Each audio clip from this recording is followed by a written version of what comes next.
Hi guys, and welcome to another edition of Becca's Backyard, which is me, Becca, sitting in my backyard, sharing my inside thoughts with you outside.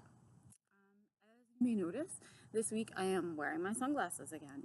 Last week I did a little bit of an experiment because I was digging how people without glasses and that didn't need them kind of could do their videos, and you could see a little bit more of the expression on their face, but I make this really horrible squinting face, which looks like somebody farted when I don't have my glasses on because even the glare is too much for me. So I'm going pro sunglasses probably for the rest of these videos so I can concentrate and not worry about making fart face. In any case, was thinking a lot about what to share with you guys this week, kind of what to talk about, where I'm at, what is kind of going on in my life, and it's pretty boring for the last couple of weeks because, as you guys know, I've been talking a lot about having low spoons. I'm being super tired, and I finally had it all catch up with me this week. I fought it and I took all the vitamins and supplements and things that I could, but I did eventually get sick, which you may still be able to hear a little bit.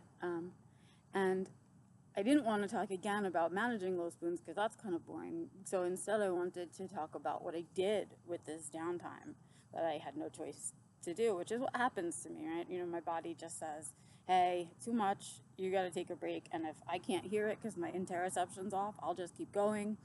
And then I get sick and then I physically cannot do anything else. And that's kind of when I usually get my break. And so it was sort of, again, a forced break, which is an old habit. I don't like that. I really like to schedule in my self-care because I know when I do those things and I take the time to put that stuff in my life, I do better, I feel better, I don't get sick as often, and I'm not as cranky, I'm not as nasty in general, and that's kind of nice. So here I was, forced for at least the last week to be in bed. I couldn't do anything that wasn't on the computer. I mean, even my computer stuff, I couldn't really focus because I was that tired and sick. So I did a lot of time inside my brains, which I like. I like when that is forced to happen to me because it forces me to center, kind of when you step back and you turn off all of the outside voices and you just let in kind of what you're really hearing, feeling, experiencing. Usually you find that the answer to whatever questions you might have, or how to kind of follow up with what's going on in your life, or how to reach your goals, or whatever it is that you're working on, sort of that becomes clear. And you hear it talked a lot about in different kinds of self-help books. A lot of people call it hearing the universe, right? I use that a lot because I don't have another better term for it, but you really can't hear yourself or hear the universe when everything else around you is so loud. And for those of us on the spectrum, most of the time, that's all of the time. And so if we're not taking the breaks from that noise, we can't hear our own inner guidance system. And part of wanting to talk about that piece is wanting to talk about learning to trust your gut. So one of the things that happened to me over the course of my life before my diagnosis is that I stopped listening to my gut, or I started to do the opposite of what my gut was telling me because I was told so often and experienced so much that my gut instincts were wrong or bad or a mistake.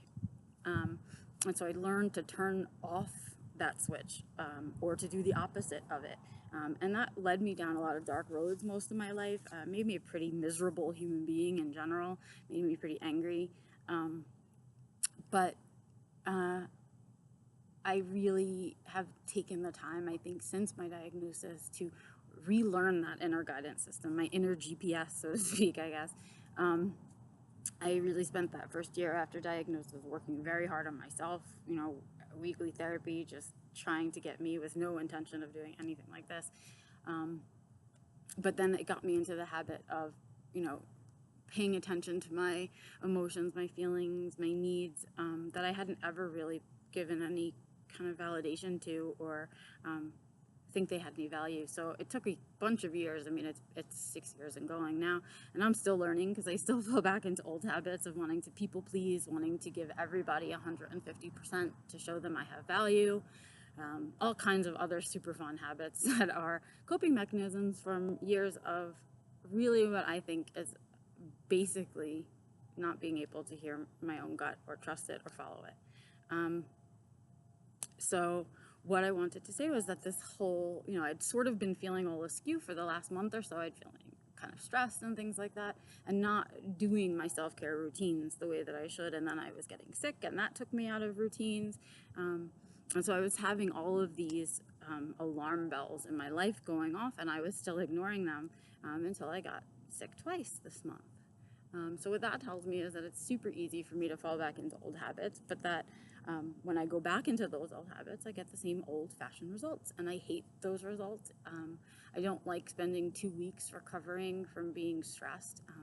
I know that for me, a lot of my stress comes from the extra work that it takes to do my job sometimes, because I'm usually surrounded by mostly neurotypicals, and I'm often the only autistic in a room, and I've chosen that path, and that's fine, and I hope that changes at some point during my career, but for now that's the way it is. And so what that means is I have to be super careful with what I do with the rest of my time, because of course I don't get to not do NT time, not at work, because NT time happens at the supermarket, the bank, anytime I leave my house, frankly.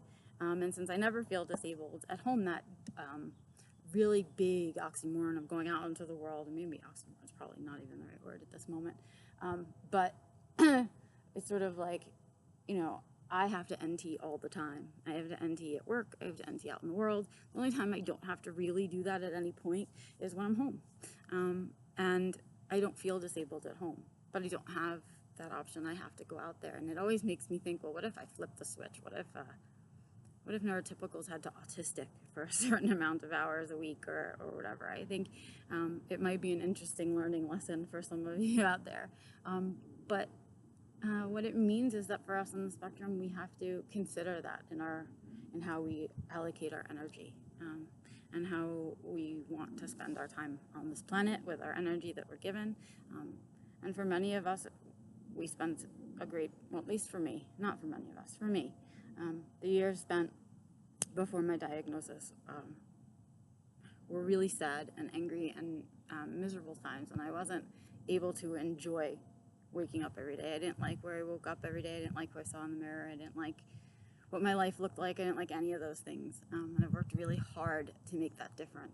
And anytime I get off track like this, I start to beat myself up for being an imposter, for not being good enough, for not being able to work hard enough to not be able to stay healthy and not get sick like everybody else, and just kind of all of that stuff. And I have to say, okay, but those are old habits. I'm choosing to give my energy away to that space, and instead I took this time that I was sick, and I closed my eyes and I closed out the sounds, and I kind of listened to the universe. I let myself hear it, because I shut out all the other sounds. And what that really means is I shut out the world, and I kind of recentered myself and listened to me for a little bit without everybody else's opinions. And that was awesome, because it was a super good use of my sick time. And I had some really great ideas about stuff I want to do going forward, more ideas for videos like this and blog posts, and I could hear my writing voice again. And that tells me I'm back